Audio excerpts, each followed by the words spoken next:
I guess if I were to summarize what I'm reading as a group of arguments, it's that this author seems to be stating that you know, if these LiDAR images find stone quarries, animal pens, irrigation systems, public works, military fortresses, if the Book of Mormon predicts, describes those things in 1830, Yeah, and if LiDAR images in the past 10 or 15 years show that those elements of a civilization existed, that in some ways that demonstrates the historicity of the Book of Mormon. I think that's, you yeah, know, right. Well, that's a valid statement. But in the last 20, 30, 40 years, ever since the discovery of the famous Bonampak murals with their tremendous amounts of battles and wars going on there, uh, people have known that this old peaceful idea about the Maya was malarkey, baloney, and should be discarded. Nobody has ever thought that they were anything but warlike ever since then. Uh, and if Joseph Smith, you know, really wanted something comparable to, in the New World, comparable to what the Bible talks about, for instance, not just the Book of Mormon, but if he wanted the Book of Mormon to say this, then he had plenty to go on at this point. But the archaeology hadn't been done at this point in the New World. But he was projecting the old world on the new world then. It turns out that part of that is correct, uh, especially the warfare part of it. Maya archaeologists, for some reason, they wanted the Maya to be peaceful, and they had a lot of wrong ideas at that time. I'd say one thing that Joseph Smith didn't get was uh, the Maya inscriptions. When Stevens first published his books, Stevens and Catherwood, uh, Stevens said there are all these amazing Maya inscriptions everywhere. If only there was somebody like Champollion who cracked the Egyptian code, wouldn't it be wonderful if somebody would do this for the Maya? And it's been done. And they're all over the place. And these wars are described in these Maya inscriptions, but they're not in an old world language at all. They're in a language still spoken today. You've been in Guatemala. If you travel from Guatemala City to, say, Copan, Honduras, you want to get over the border, you pass through a section of the Maya area that is lived in by the Chorti Maya Indians, Chorti. We know that their ancestral language, which we call Chorti, we know for sure that that's the language of the Maya hieroglyphs. It's been worked out in great, great detail by, among other people, a BYU linguist. Uh, and there's no question about it. It's not in any Old World language. Uh, Anything that was ever heard of in Egypt or the Middle East, it's in native Maya language. The Mayas have been there for thousands of years, and they all adopted this one particular branch of the Maya language as the language of the inscriptions. The way in India, civilized people of India adopted Sanskrit, one particular language, as the language of their script. Uh, Egyptians did the same thing. They picked the one particular language, which we know is an African language, as the language of their script.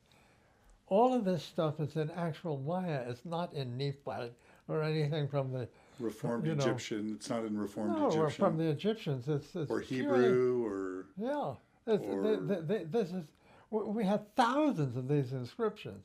It's not just one or two sort of odd finds.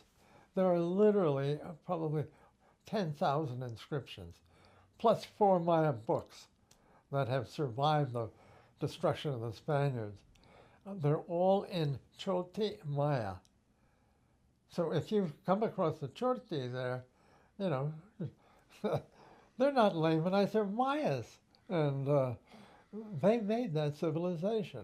I think a lot of the arguments are that these days, when Joseph Smith and subsequent prophets were talking about the Book of Mormon lands, they tended to say it was covering all the lands, north, south, and central. I think what apologists are doing these days, Mormon apologists, they're retreating, saying that, number one, the Book of Mormon verbiage doesn't preclude other peoples, from within which Nephites and Lamanites dwelled. So they're basically trying to claim that the reason why we don't see Reformed Egyptian or Hebrew or whatever in Mayan or Incan or Aztec civilizations is because they all existed separate from Nephites and Lamanites. And so the language of the Nephites and Lamanites never crept into these other civilizations because those civilizations were pre-existing, and the Lamanites and Nephite influence was relatively small.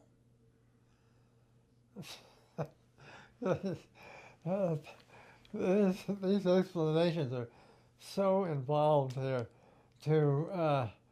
I mean, who were the people who were living in Yucatan at the time of the conquest? I mean, all of the peoples of the Maya area spoke different Mayan languages. It's a very compact bunch. It isn't that they're spread all over the place. They're all basically at the southern Gulf Coast of Mexico, the Yucatan Peninsula, the highlands of Mexico and Guatemala, and the Pacific Coast. And that had been Maya for thousands of years. I mean, we know this from what historical linguists tell us. And it's the only civilization in the entire New World that was fully literate, that could write anything they wanted to do in their language.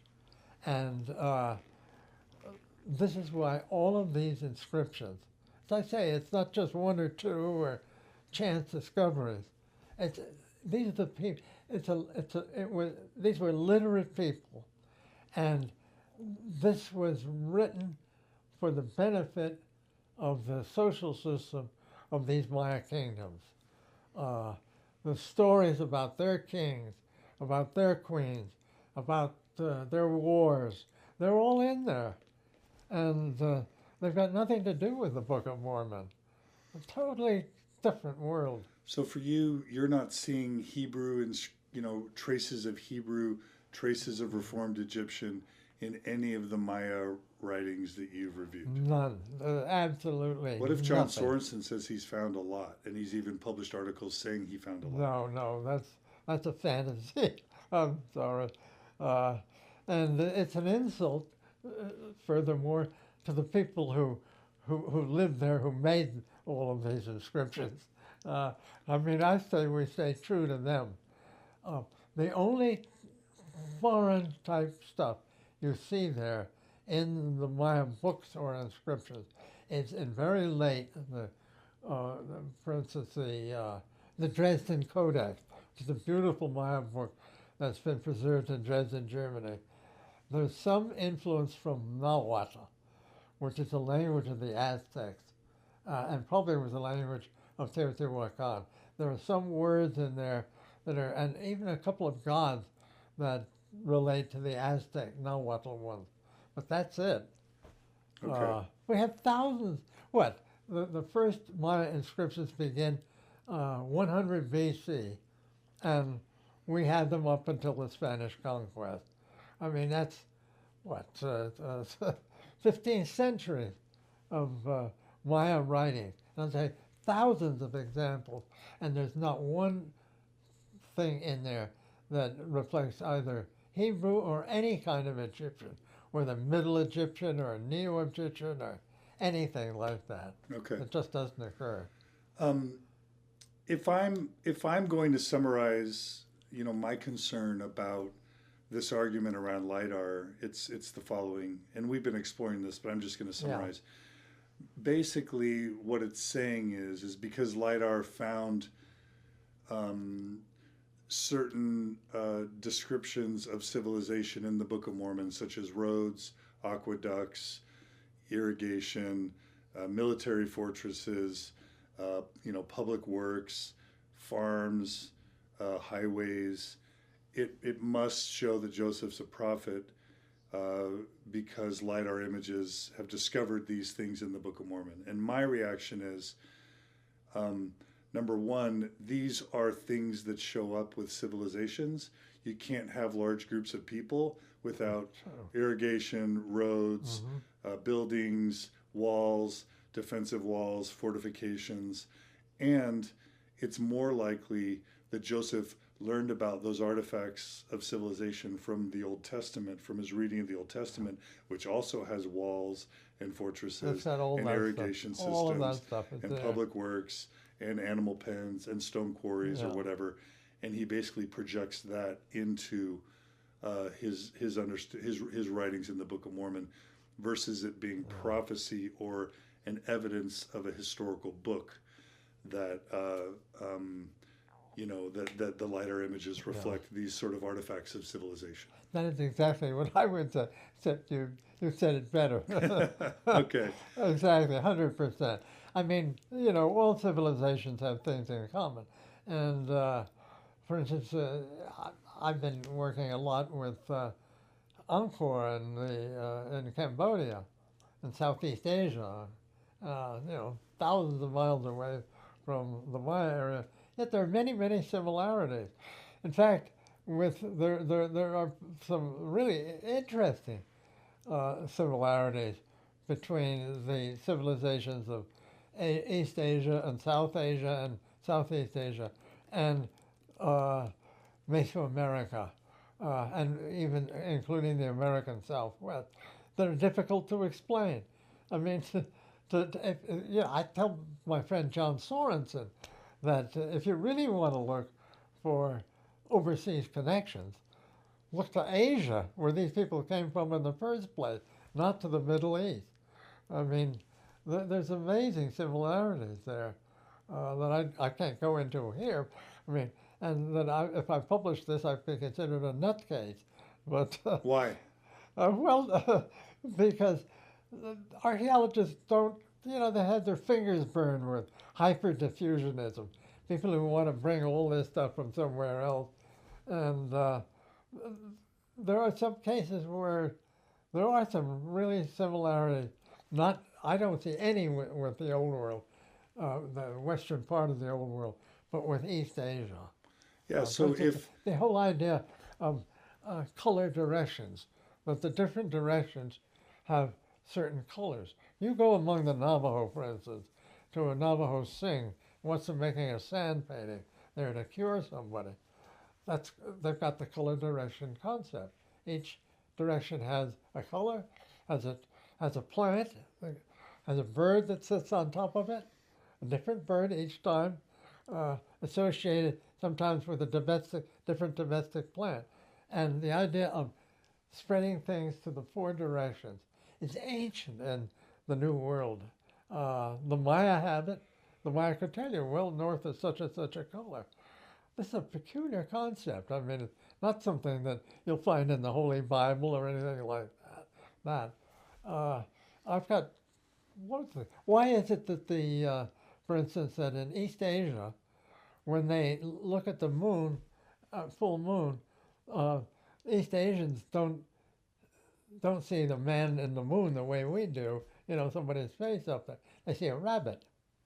And sometimes the rabbit's held by a woman who's also a weaver. You find exactly the same thing in Mesoamerica. Exactly the same thing. You ask an ancient Maya, what's in the moon? He'd say right away, it's a rabbit, and there's a woman holding that rabbit. But if you look yourself, if you're told to look for a rabbit, you'll see the rabbit up there. I should point this out. You can't tell me that isn't connected. And so if it's true what pretty much all of science tells us, which is that Central Asians migrated to North, Central, and South Exactly. America through the Bering Strait, and that's why all the DNA points to Central And Asia. it certainly does. Languages, archaeology. It would make sense that there are similarities between Yeah. ancient Central Asian culture and Native Absolutely. American culture. When they crossed through Beringia into the New World, and there's just so much Paleo-Indian evidence, DNA evidence and whatnot, that's where they came from. They didn't go with empty minds. I mean, some of these people who you might think are really primitive, they've got incredibly complex thoughts. And you don't need the sort of enlightened white folks coming from the Near East or Europe into the New World to give these terrible dark-skinned people civilization. These people started from Asia and came across, and they probably had very complex ideas in their heads, how the world operates. Okay. This article goes on, this article from Book of Mormon Resources.blogspot.com, it goes on to basically make the argument that because these LiDAR images show very large cities, that supports the idea that the Book of Mormon advances that there were populations, quote, as numerous almost as if they were the sands of the sea. So Mormon 1:7 talks about so many Nephites and Lamanites that it was almost as numerous as the sands of the sea. It also maybe speaks in other parts of the Book of Mormon about, I don't know, hundreds of thousands or even millions of people in battles. And this is something I don't quite understand. If apologists simultaneously want to argue that there were very large civilizations of Nephites numbering in the hundreds of thousands or millions, but at the same time they want to argue that it's so small that the influence of Nephites and Lamanites, both genetically, linguistically, archaeologically, would not have spilled over into surrounding civilizations. I guess I'm struggling with the paradox of that. But you can't have it both ways. This is just a guess somebody's making here. We don't know what the population was. We never have. But it was never a really dense occupation the way you have. We know in central Mexico, there were a lot of people living in the great city of Teotihuacan, but not in the Maya area. They were scattered. There was a scattered bunch of people. It can't compare to, Tikal can't compare to a Chinese city or even to a Cambodian one, to Angkor. These are all, these were tiny, these kingdoms. And you could walk to the frontier of, let's say, the kingdom that was represented by Tikal.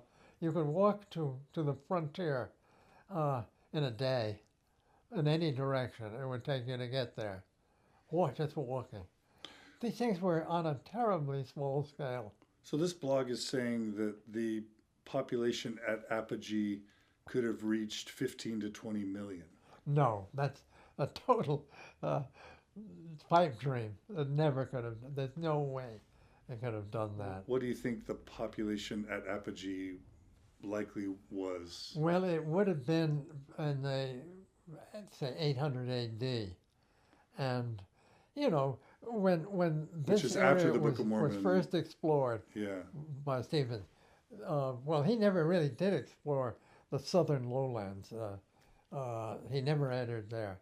But by the time we knew about this, there was nobody living there at all in the northern Guatemala, let's say, or neighboring part of Mexico, Chiapas. And over the years, people have been trying to build up a figure. For instance, at Huachactun, which is just north of Tikal, the Carnegie archaeologists set out, they had lines that they'd run out from the site in different directions and then map every living mound that they came across. And now you've got LiDAR to do this. But even then, you can't get populations of 10 million into this area. It's just unlikely. It couldn't, the way they lived there and their support, you know, basically scattered farming, what we call milpa farming, where you cut down a portion of the forest and burn it. I mean, that was their main type of farming. You could never build up huge populations that way. China had irrigation. There's no evidence for irrigation in the Maya area. I mean, very little. I can't think of one. I can't think of a Maya irrigation system. When they built waterworks, to handle the water, it was basically to get rid of the water. Elaborate systems for draining off let's say, like the center of Tikal, into ponds, or let's say dug water basins, because their main problem was lack of water, believe it or not, being able to keep this population going over the dry season, and when it never rains, or hardly at all. And so they built these elaborate water systems to save water, to get rid of it off of the temples and put it into reservoirs. And you do find that early on. That's it. Unrelated to their farming. Melissa writes, I don't understand how these discoveries automatically prove the Book of Mormon is true. Why can't the Mayan people be advanced all on their own without giving credit? Right on. Right on. Exactly. Well, to me, the idea that these dark-skinned or brown-skinned people couldn't do this is just totally racist. I mean, and I think we have to go back to the mindset of white settlers in New England, Vermont, if you wish, or upstate New York at that point, or all over the place. They couldn't believe that these Indians, call them Lamanites or anything, could not do such things.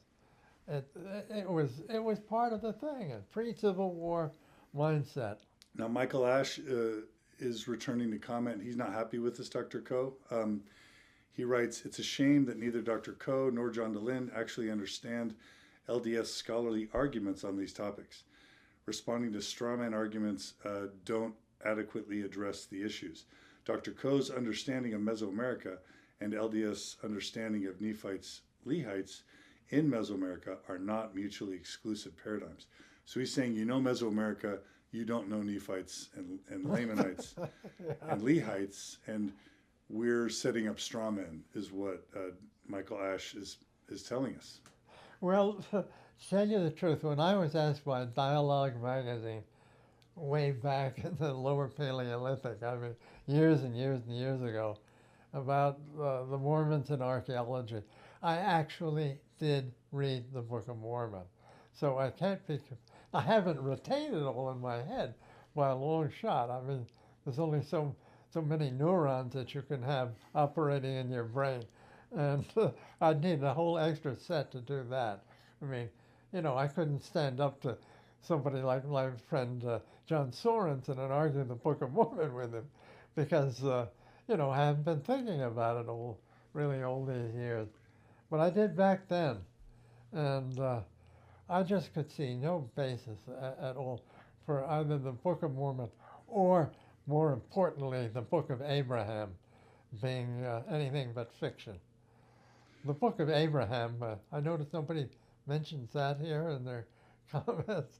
It was proved long ago, 100 years or more ago, that this was an Egyptian Book of the Dead, one of the most common Egyptian kind of things that you find in the manuscript. It's a Book of the Dead. It was translated and cracked, 150 years ago. And it's ask John Sorenson what he thinks about that. Yeah.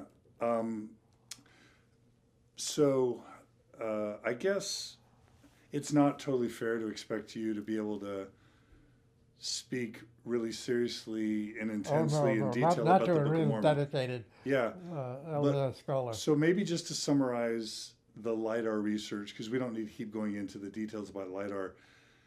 I'll just kind of summarize it, and then Yes. we're going to move to Dr. Sorenson's critique of my interview with you. Um, why has to what extent has the LiDAR mappings of Mesoamerica made you believe more or less in the Book of Mormon, or take the Book of Mormon more or less seriously as a historical document, and why? Well, to tell you the truth, I don't take the Book of Mormon uh, seriously as an explanation of what was going on in Mesoamerica. That just doesn't match. And And the LiDAR it's doesn't. something that, you know, if I'm looking at LiDAR, I'm not thinking about the Book of Mormon. I'm thinking about my archaeology. So I suppose I've got blinders on. I should be thinking. But it's not, you know, I just feel that it's not, to me as a scholar, uh, I'm not inspired to go ahead and, you know, say refute or accept the Book of Mormon as an explanation there. It's just, I've got other things to do and think about. So, if you had to just summarize like the 5 reasons you don't take the Book of Mormon seriously as a historical document, they are what? Well, I would say that in the first place, uh, it's basically based on what was going on in the Old Testament. And I had a Christian education. I went to a church school. I had to read the Bible probably through my whole career twice. And I even got a prize in sacred studies. So I know something about the Old Testament. And I see that as really as a reflection of the Old Testament, not being concerned with the archaeology of Mexico or Central America. It just doesn't ring any bells. As I say, if I have to look to outside, I would look to where these people came from in the first place, to Asia. Much more interesting and much more likely. So I don't have to go through 5 reasons. I just don't accept it as being an authority on what I study. And this is something that can be confusing to believing Mormons, because the leaders will actually say the Book of Mormon is not a history book. It's a religious and a spiritual book. So you shouldn't even expect it to necessarily line up with science and history. And it's tough to, on the one hand, I don't want to put you in the middle of that debate. I don't want to get into it. I know. On the other hand, so many of us are just trying to make sense of what we're being told by church leaders versus what the text says versus what science and common sense say.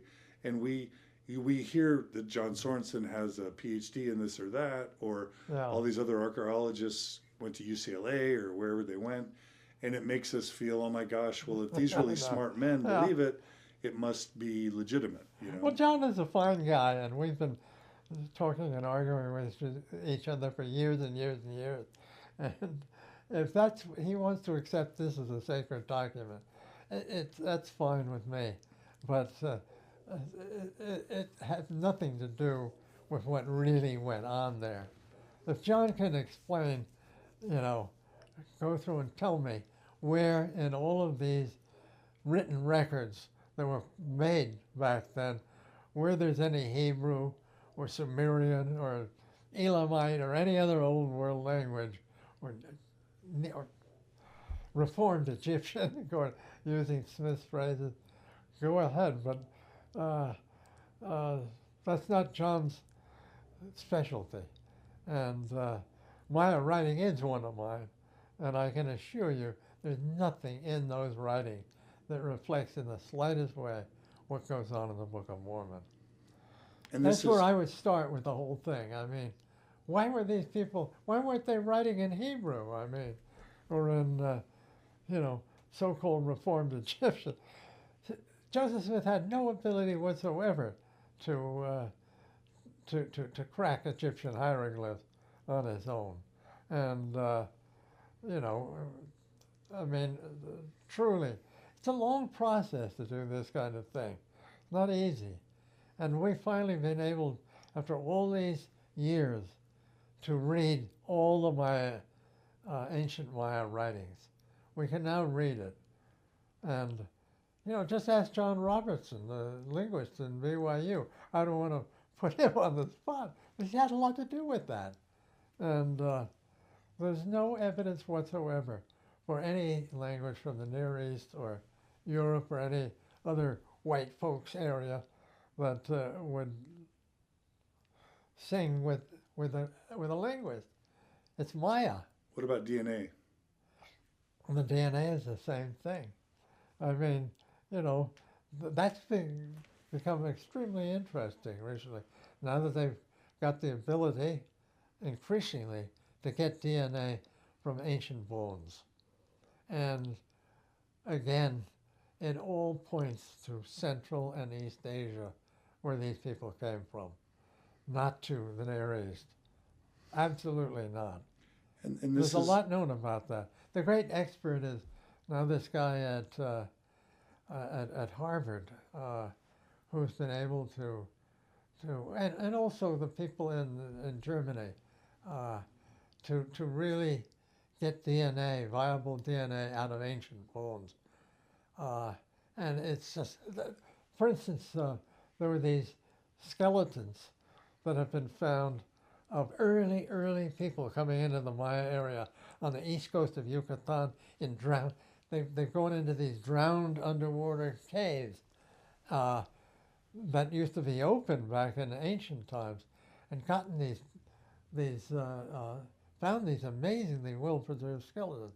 And that DNA, again, comes out. These are all American Indians, exactly like the Navajo or you name it, the Hopi or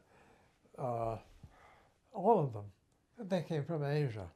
There's no question about it. They were once in the Bering Straits area, what we call Beringia, when the sea was much lower, and those were connected, Siberia and Alaska. That's where they came in. There's absolutely no DNA evidence that backs up the idea that there were peoples coming, you know, like the Nephites or Jaredites or anybody else from the Middle East. I've got to make another. Oh, go ahead. So I'm going to read some of the comments and the questions while Michael Coe takes a quick break. There's a bit of a battle going on between Michael Ash and most of the other listeners on the podcast. Let's see. Michael Ash is basically arguing with various listeners. It's getting a little bit ad hominem there on both sides. Daniel writes, why would he give a damn about what the Mormon scholars have to say?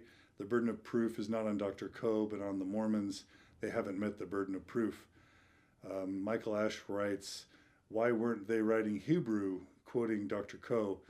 Michael says, if Dr. Coe was familiar with all the scholarly arguments, he wouldn't ask such questions. Michael, we invite you to tell us what questions we should be asking Dr. Coe. If you will provide us with a list of questions that you could ask him that validate your position, we would welcome those questions. So we'll just ask you to post those questions here. We will ask Dr. Coe the questions you think we should be asking him. That solidifies your point of view. We're really glad you joined us, Michael Ash. We hope you'll stay for the full program. Xander writes, Coe does not understand the LDS argument that the Nephites were a small group among the vast Maya, not the Maya themselves. So this is the incredible shrinking Nephite sort of situation we find ourselves in 2018. Not only are we no longer calling any Native Americans Lamanites because all their DNA goes to Central, Asia, we are also seeing the incredible shrinking Nephites and Lehites.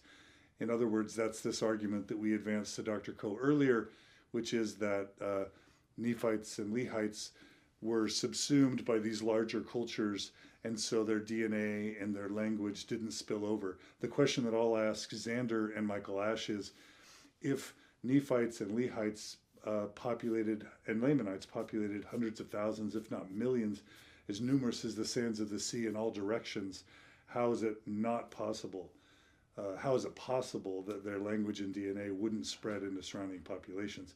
And yet we found none of that. So Xander and Michael Ash, if you have responses to that, we would love to hear it. But so far, what you've been asking hasn't been making sense. Okay, Rex Shoup is recommending Mormon Think is an excellent resource for understanding Book of Mormon, archaeology, historicity, etc. We do want to give a shout out to Mormon Think. That's mormonthink.com. We also think CES Letter is a great resource, cesletter.org. And of course, fairmormon.org if you want to study up on the scholarly LDS arguments that Michael Ash is recommending we consider.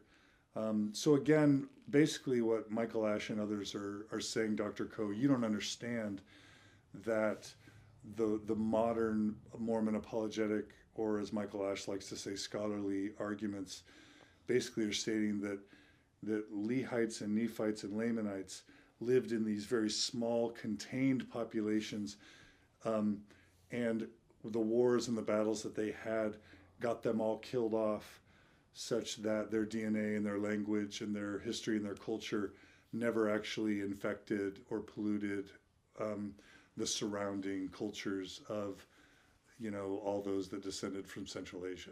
Yeah, I think I've already brought this up to you. That's a new one. My question would be, where have these little small enclaves of Nephites, etc., been found? After all, this is not unknown territory here. You're not, this isn't like entering the Amazon, let's say, 200 or 300 years ago. This is well known. I mean, there are archaeologists everywhere. They've combed every square inch of this area, Mesoamerica. Where are these colonies? I have no idea. I've been reading archaeological reports, for the last 60 or 65 years since I got into archaeology, and I have never seen one piece of evidence for what you're talking about. And that's Michael's whole point. These civilizations were so contained that no evidence was able to escape the hundreds of thousands or millions. Well, they're a complete black box then. You've got this hypothetical, unknown, transparent. They must have been totally transparent because they have no effect on anything else. Nobody's ever seen them. What do they look like? What's their DNA? If you have no evidence, you're making up a new piece of mythology.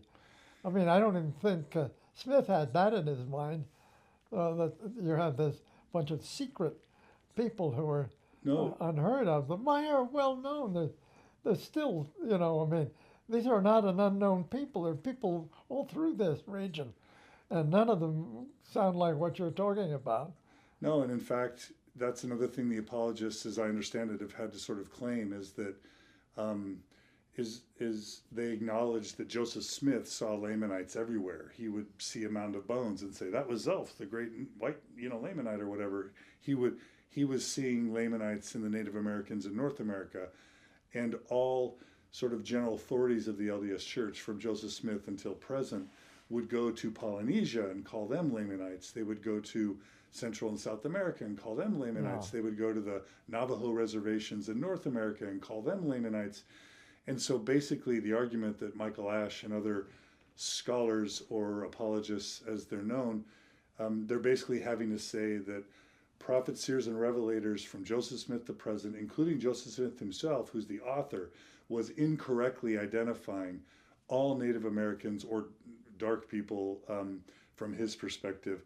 They've all been incorrectly identifying these people as Lamanites, when in reality, Michael Ash and his friends have what's true, which is that these civilizations were so contained that their DNA, their linguistics, their archaeology, had no, has left no traces archaeologically, anthropologically, linguistically, genetically, and it's just a really interesting position. I see it.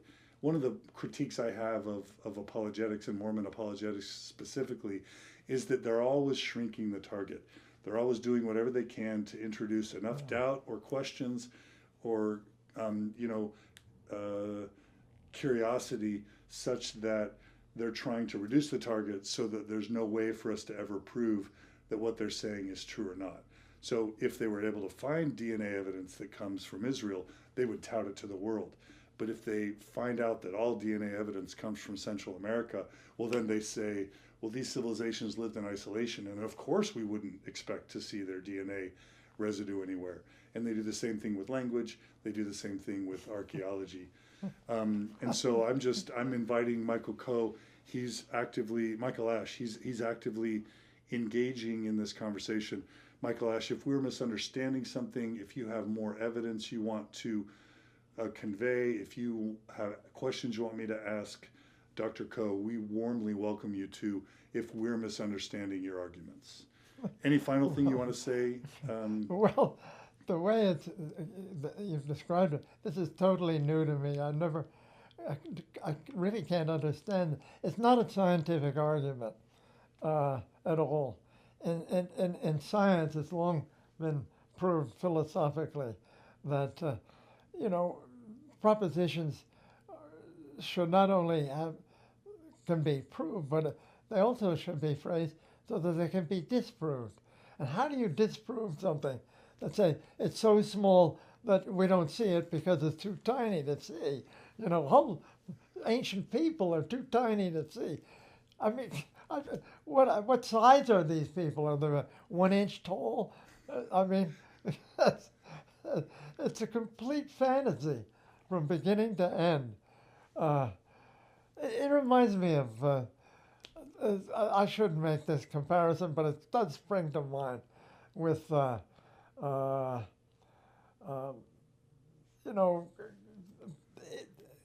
fanatic Islamites. They're always looking for something to paradise is going to have all these lovely virgins there if you blow yourself up and take a lot of unbelievers with you. I mean, a total fantasy. I mean, to fantasize something that doesn't exist and that can't be proved or disproved. There's no way. Yeah. If it's so small, you need quantum physics to find these people. And we've invited Michael Ash to provide us with questions or evidence for his position. And he keeps just saying that you and I don't understand the LDS scholarly consensus, as if there's an LDS scholarly consensus on these matters. But he won't provide any questions or evidence. So he's saying you and I need to do homework. And that's really interesting, Michael. And this is an issue with the Book of Abraham as well. What apologists might say is something that's fair. You aren't up to date on LDS apologetics and LDS scholarly arguments on the Book of Mormon or the Book of Abraham. And so no outside scientist can opine on these matters unless they're up to date. And the problem with that is, well, I guess I'll just ask you, why don't you and other very respected archaeologists and anthropologists and linguists, why don't you get up to speed on the Book of Mormon so that you can, and the Book of Abraham, so that you can make super informed scholarly arguments against these things? There's only so much time in a person's life, and it's got to be budgeted. I mean, I'm now a very old guy, but I just can't spend time on something that I think is a will o' the wisp, really.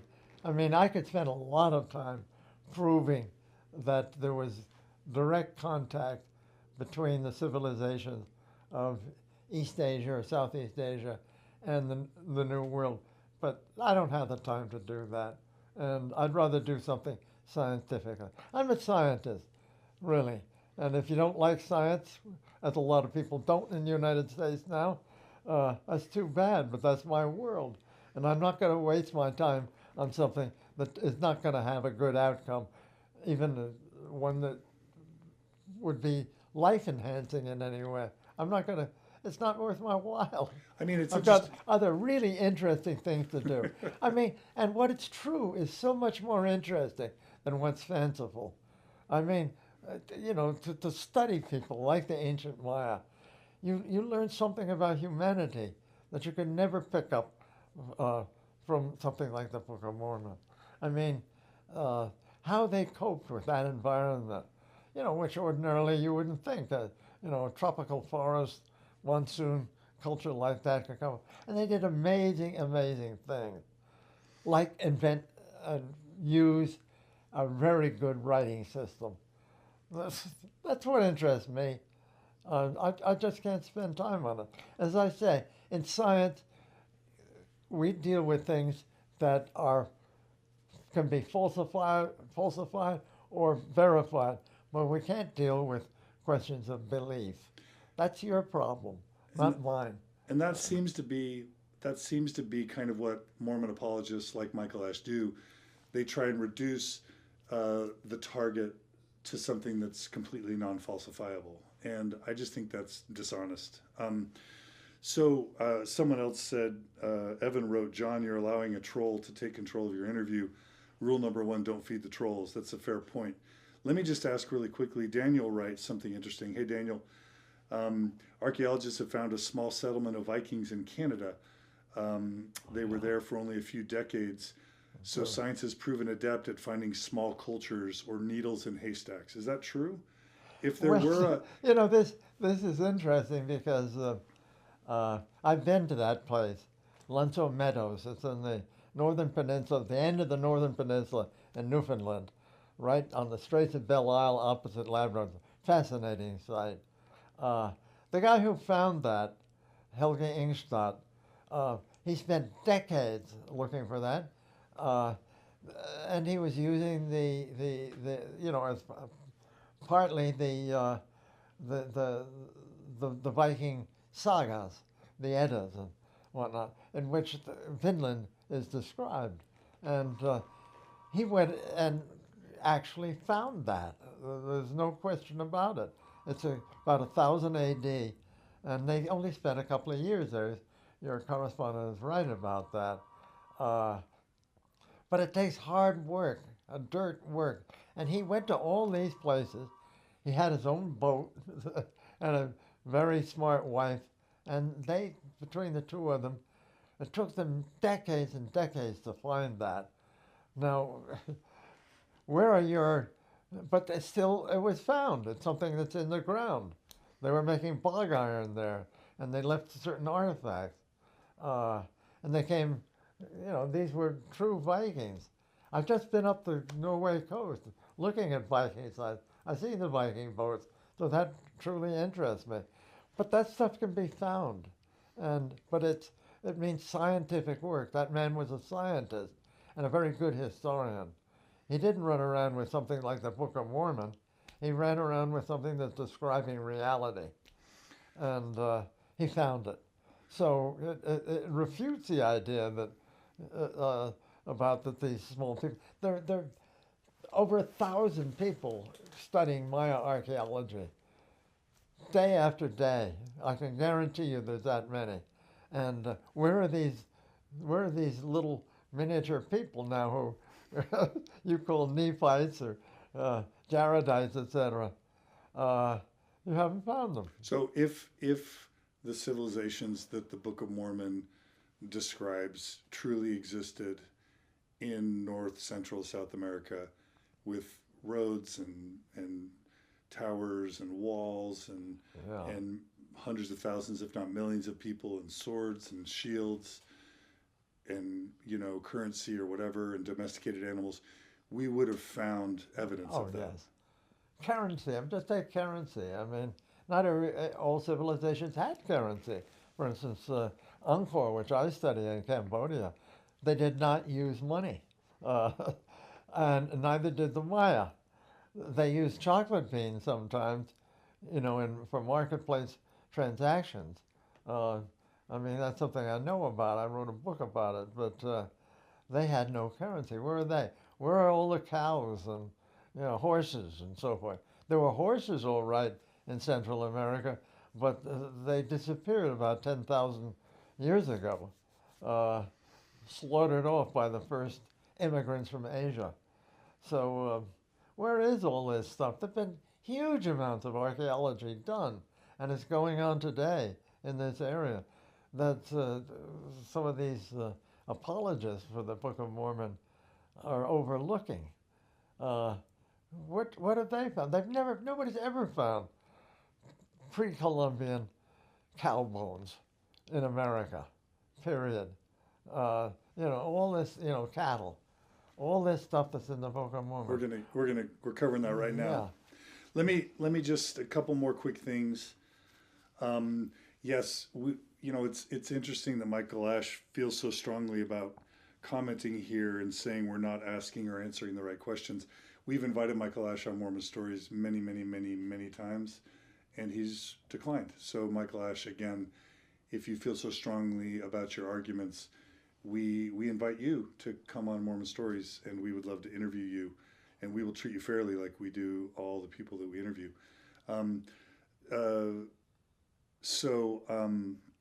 Someone else writes, Ted writes, the Book of Mormon up until recently in the introduction said that the Native Americans are the primary and principal ancestors. And then we know that was changed once the church found out that DNA evidence didn't support that. That's another example of the church retreating the target, shrinking the target, so that it gets, it gets the question to a position, as you say, a black box, or to a position of unfalsifiability. So that's a really good thing to mention, Ted. Okay, so, and thank you, Daniel, for your question. That was super useful. All right, so let's turn, Dr. Coe, you've been really patient and with us. Let's leave this Book of Mormon resources, LiDAR sort of question, and let's turn to the responses that that Dr. John Sorenson had to my interview with you from so many years ago. Is that okay? Yeah. Okay.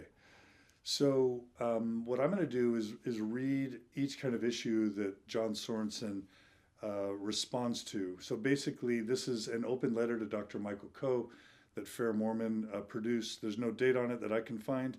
It's got an introduction by Greg Smith, who's awesome, and then it's got Dr. Sorenson's open letter. And basically, he highlights excerpts from the Mormon Stories podcast interview with Dr. Coe, and then he gives responses. So I'll just read some John of them. should be here. I know. We've also invited John Sorenson to come on Mormon Stories multiple times, and he's also declined. So we extend that offer as well.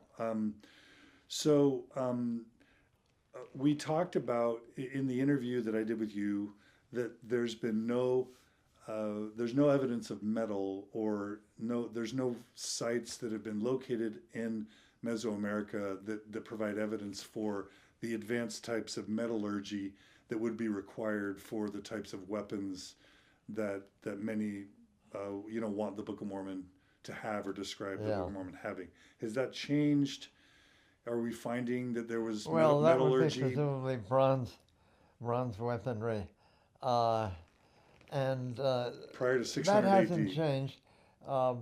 The classic Maya, which is what we're talking about now, during the classic period, which is what about 150 AD until 900. Okay. By 900, they're finished, and who's finished? The classic Maya. Mayas. The classic Maya. Okay.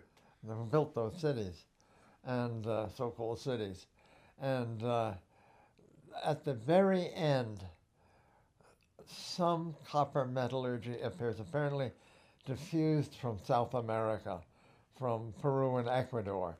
There's no question about that. That's where it came from. They were much more advanced in the Andes than in metallurgy. Than it was, fancy gold work, how to cast gold, etc. All of this was diffused from South America, but after the decline of the classic Maya.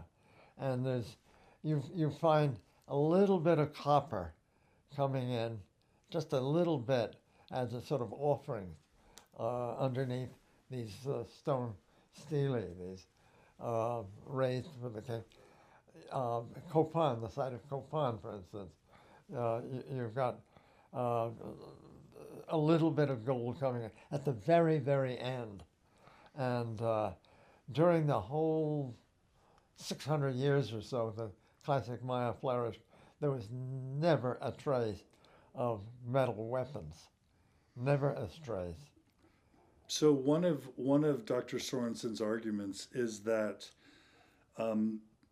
he basically says so many sites have only small portions of the sites excavated, that it would be surprising if as much as 1/10,000th of the information potentially available or obtainable by studying the material remains has so far been disclosed. So he's basically, his first argument why haven't we dug all of these sites? It would take 1,000,000 years to dig all of these sites the way he's describing. Well, that's his point. It's impossible. I mean, if he could come up with the personnel and the money to do that, fine.